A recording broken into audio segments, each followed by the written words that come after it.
আপনি কি বলছেন গুরুদেব? ত্রিনয়নী দাদু ভাইয়ের বউ থাকবে না মানে?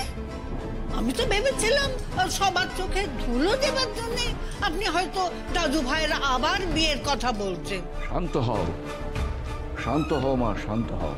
আমাদের যেমন দীপ্তকে রক্ষা করতে হবে তেমনি ত্রিনয়নীকে রক্ষা করতে হবে। মাথায় ঠান্ডা করে একটু বোঝো একটুখানি।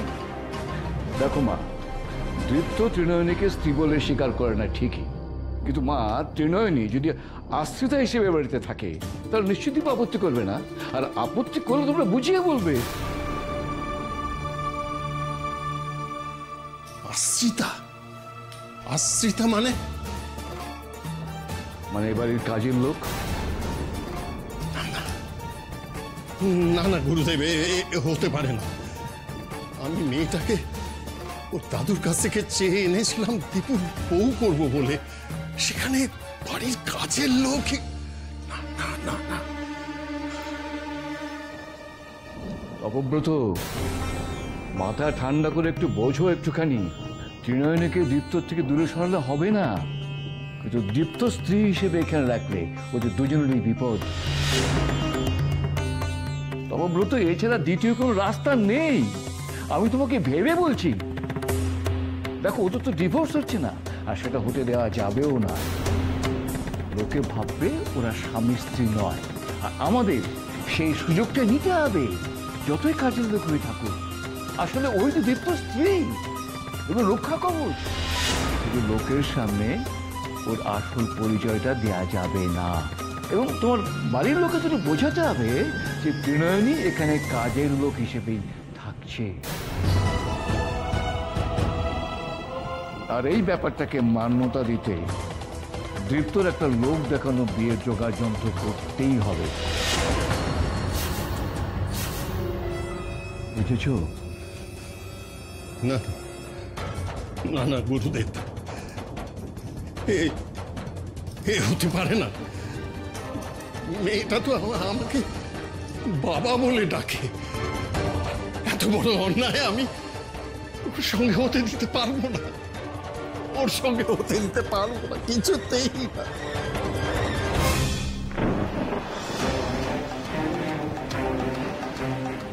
মাগো, কি প্রলয় শুরু হলো মা? মন্দির যে ভেঙে পড়ার জোগাড়। কি করে বাঁচাবো তোমার মূর্তি? কি করে বাঁচাবো?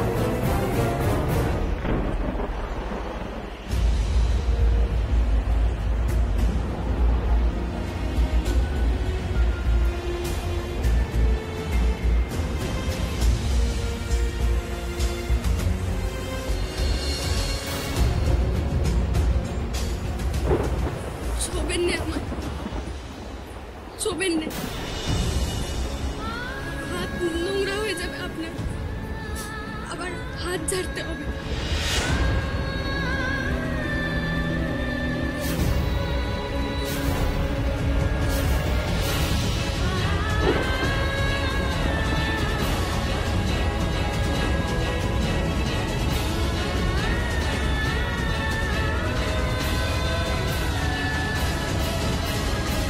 শক্ত হও, শক্ত হও তপব্রত, ভেঙে পড়লে চলবে না। দেখো, আমাদের দুজনকে তো ওদের রক্ষা করতে হবে তো। জানি আমি করতে, আমি সবই জানি, কিন্তু আমি পারবো না। মেয়েটার সাথে অনেক অন্যায় করেছি,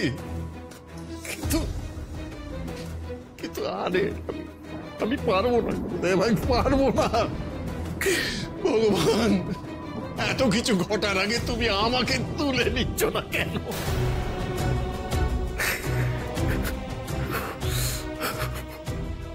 তপব্রত,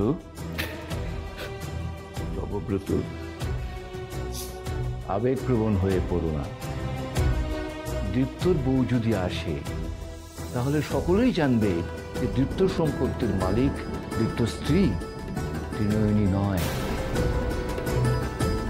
তাই ত্রিনয়নীর ওপর থেকে ওদের নজর। সম্ভব নয় গুরুদেব, এ সম্ভব নয়।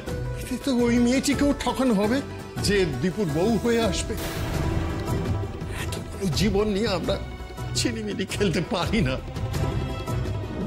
তো তুমি কই, তুমি যে আমাকে বললে আশ্রমে ছেড়ে দিয়ে আসবে, চলো, আর দেরি করা যাবে না তো, চলো।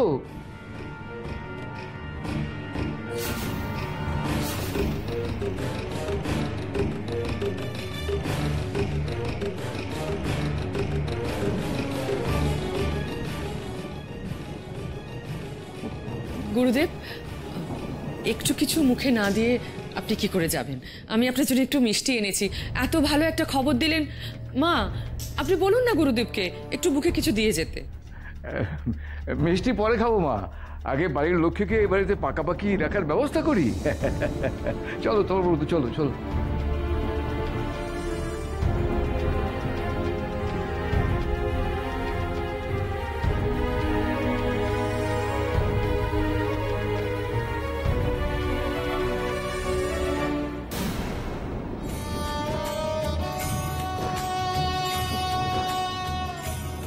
দাদু ভাইয়ের মৃত্যু যে কাটানোর আর ত্রিনয়নীকে বাঁচানোর এছাড়া কি আর কোনো উপায় নেই?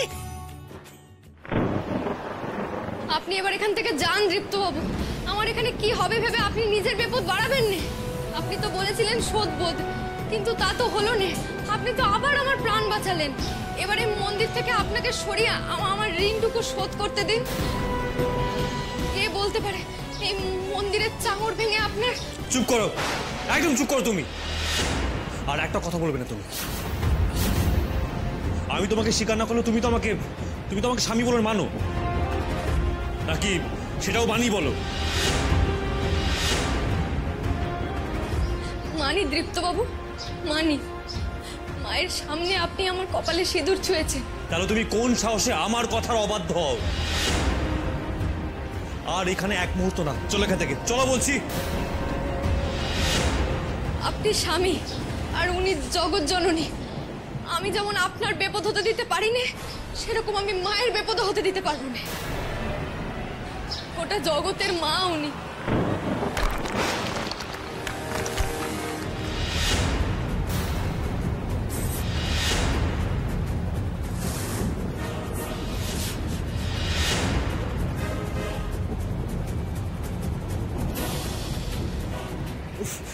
তুমি নিজের বিপদ নিয়ে ভাবছো না, তুমি মূর্তির বিপদ নিয়ে ভাবছো। আচ্ছা বেশ বেশ, আমি তোমার মায়ের মূর্তির বিপদ কাটিয়ে দেবো।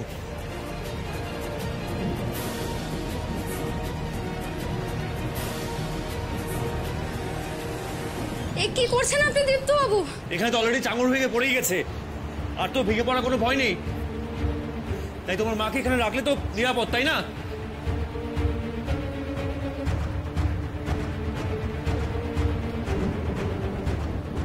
আপনি আমার মা বিশালাক্ষীকে বাঁচাতে চান?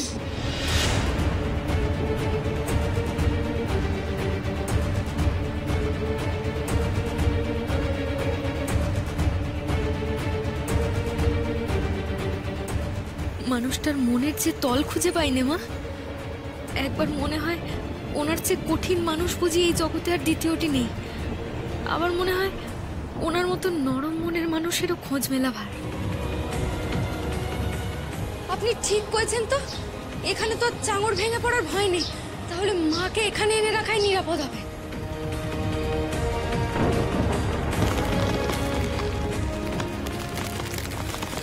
মায়ের মাথার উপরে ছাদের ফাটল ধরেছে দীপ্তবাবু।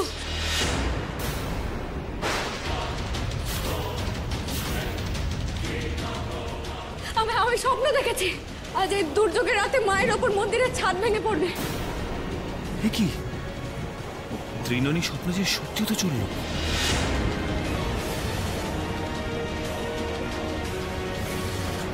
তবব্রত, আমি এখান থেকে চলে যেতে পারবো।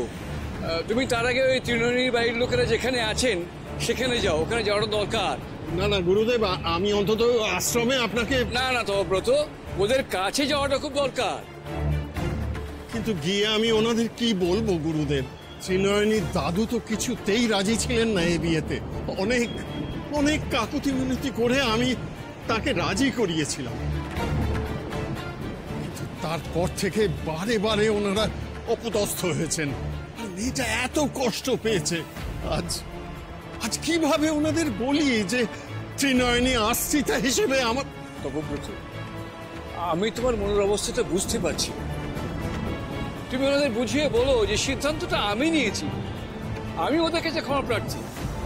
আমি যা করেছি ওদের মেয়ের ভালোর জন্যই করেছি। একটু বুঝিয়ে বলো ওদের। আচ্ছা আমি এখন আসি, হ্যাঁ? তুমি আর দেরি করো না, তুমি এসো।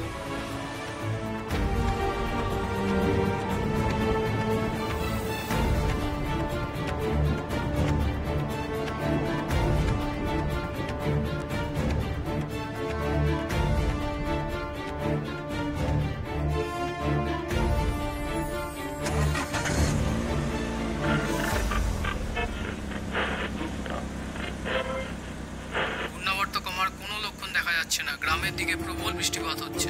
সবাইকে অনুরোধ করা হচ্ছে নিরাপদ জায়গা আশ্রয় নিন। যারা বাড়িতে আছেন তারা দয়া করে বাইরে বেরোবেন। বলছিল আজ রাতে নাকি সাংঘাতিক ঝড় বৃষ্টি হবে, আর গ্রামের যে ঠাকুরের মন্দির আছে সেটা নাকি বৃষ্টিতে ভেঙে পড়বে, আর সেটা আটকাতেও খুব তাড়াতাড়ি ফিরে যেতে চাইছিল।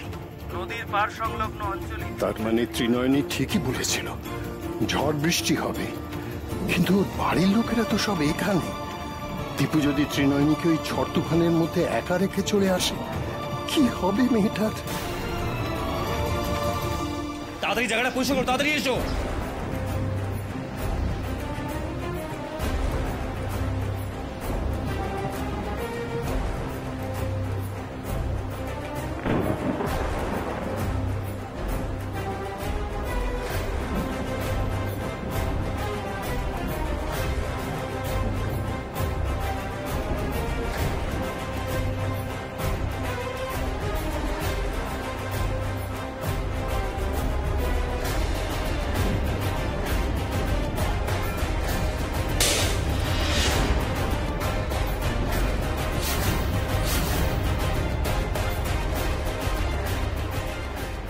দীপ্তবাবু লেগে যাবে।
এলে আয়, আমরা চললাম এক্ষুনি। এবার তপব্রত বাবু এসে আমাদের আর এক বিপদে ফেলবে। আমার নাতনির জীবনটা নষ্ট করেও ওনার শান্তি হয়নি। দেখুন আপনারা কিন্তু আবার ওনাকে ভুল বুঝছেন। উনি ত্রিনয়নীর কোনো ক্ষতি চান না। ক্ষতি চান না মানে কি? ক্ষতি তো করেই দিয়েছেন। আমাদের ব্যথাটা আপনি বুঝবেন না। আপনার যদি একটা মেয়ে থাকতো, ঠিক বুঝতেন আমাদের মনের কি অবস্থা।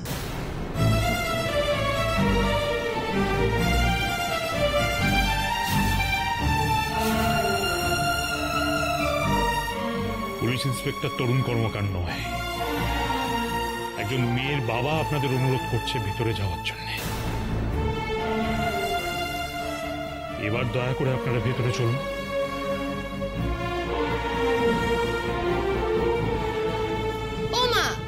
ভেতরে এসো না। কি সুন্দর নরম বসার জায়গা। দাদু তুমি আসো না।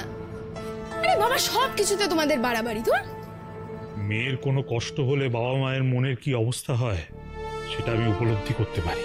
তাই হাত জোর করে আপনাদের কাছে অনুরোধ করছি, দয়া করে ভেতরে চলুন, আমি আপনাদের ঠকাবো না।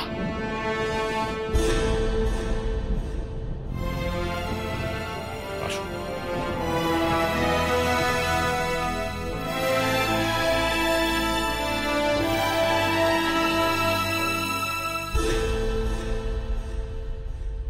মা দেখো কি সুন্দর সুন্দর জিনিস, কত বড় বড় ছবি দেখো।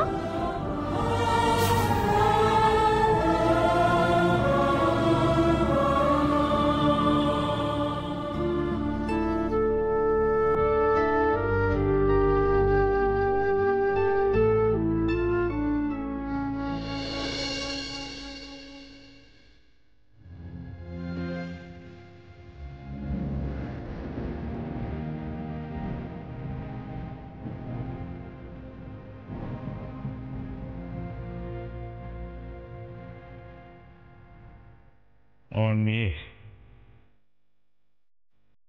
আমার সুধা,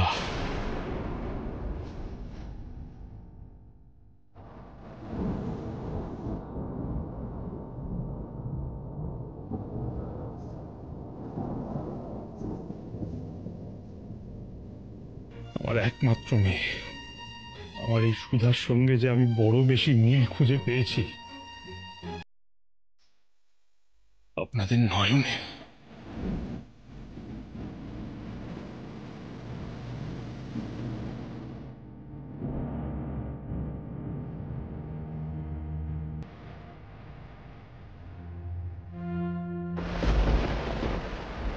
আমি যে কিভাবে আপনাকে ধন্যবাদ দেব, কৃতজ্ঞ হয়ে রইলাম সারা জীবন আপনার কাছে। আজ আপনার বুদ্ধির জোরে মাকে ক্ষতি হওয়া থেকে বাঁচানো গেল। মাগো, আচ্ছা এবার কি তুমি এখান থেকে যাবে, নাকি পুরো মন্দিরটা ভেঙে পড়া পর্যন্ত তুমি অপেক্ষা করে থাকবে? কাউকে বিপদে ফেলে পালাতে পারি না বলে কারো বোকামের জন্য তো আমি মরতে পারি না। চলো এখান থেকে। আপনার বেপদকে আমি কোনোদিনও চাইতে পারবো না দীপ্ত বাবু। আমার জন্য আপনি অনেক ঝুঁকি নিয়েছেন। এরপর এক মিনিট, আমি কিন্তু তোমার জন্য কোনো ঝুঁকি নিইনি। নিজেকে এতটা বেশি গুরুত্ব দিয়ে ফেলো না। তোমার জায়গায় অন্য কেউ থাকলে আমি একই ঝুঁকি নিতাম। তিনজনই তুমি কেন বুঝতে পারো না? আমার কাছে তোমার আলাদা করে কোনো গুরুত্ব নেই।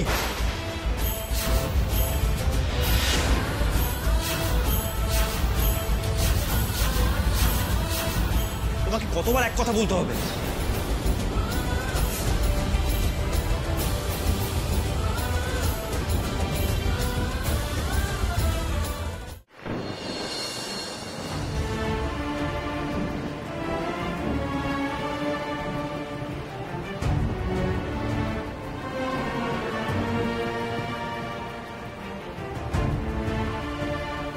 মাগো, তুমি তো সব দেখতে পাও।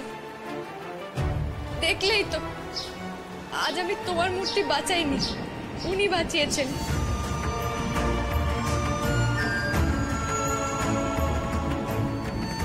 তুমি ওনাকে আশীর্বাদ করো মা, ওনাকে সব সময় রক্ষা করো।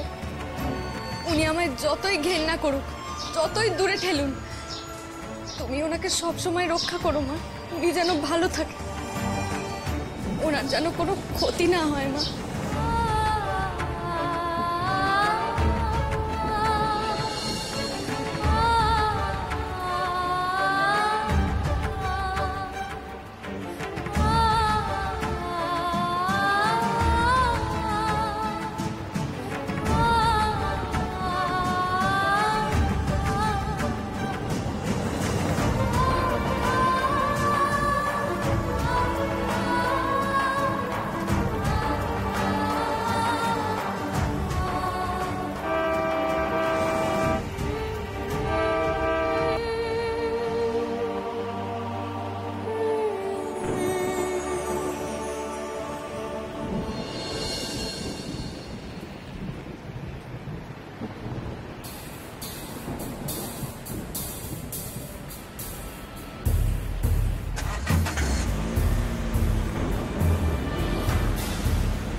রাস্তাটার কি অবস্থা?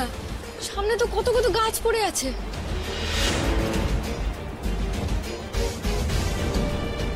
এইভাবে আর এগোনো যাবে না। কিভাবে যে তোমাকে তোমার বাড়ির লোকের কাছে পৌঁছে দেবো? ঠাকুর কি আমায় আমায় তোমার থেকে মুক্তি দেবে না?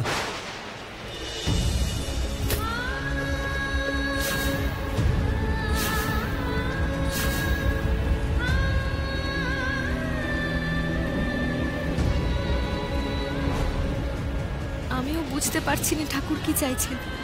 সব তো শেষ, তাও কেন কিছুতেই আপনি এত চাওয়া সত্ত্বেও আমার থেকে দূরে যেতে পারছেন না?